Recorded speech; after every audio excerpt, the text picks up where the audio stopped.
Баршаңызға сәлем. Бүгін сіздермен сметаник пирогының рецептімен бөлісемін. Тура мен жасаған рецептпен жасасаңыздар, бір жасағаннан мінсіз болып шығатын пирог. Ең алдымен біз тестасын дайындап алуымыз керек. Ыдысқа електен өткізілген ұнды салып, бөлме температурасында тұрған майды қосып араластырамыз. Бізде песочный тесто болу керек, сондықтан осылай жақсылап қолмен араластырып аламыз.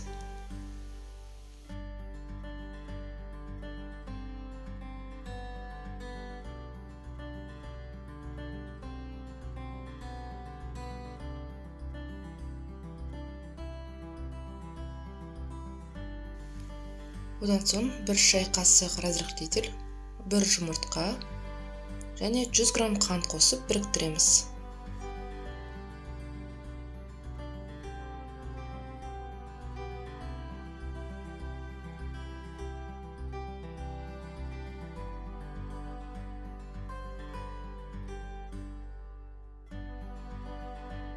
Дайын болған қамырды 20-30 минутқа тоңазытқышқа салып қоямыз. Енді салмамызды, яғни начинкамызды дайындаймыз.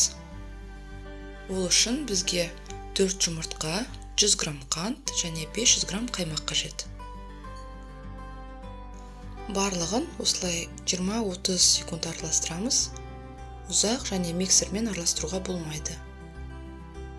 Бастысы біріксе болғаны.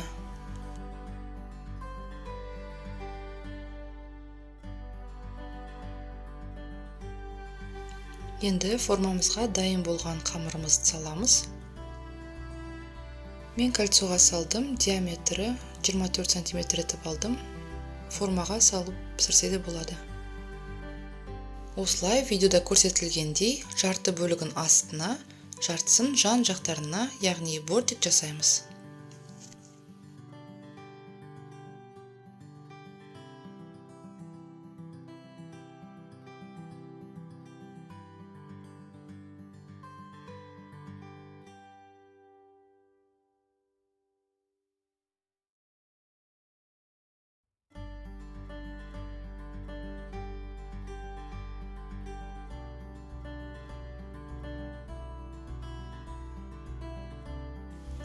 Осыған салмамызды құйып, жан жағын тегістеп, алдын ала қызып тұрған пеште 180 градуста 30-40 минут пісіреміз.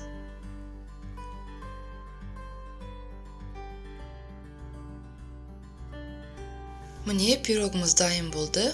Енді оны толықтай суытамыз. Шамамен 1,5-2 сағаттай. Егер суытпай кесіп қойсаңыз, салмасы ағып кетеді.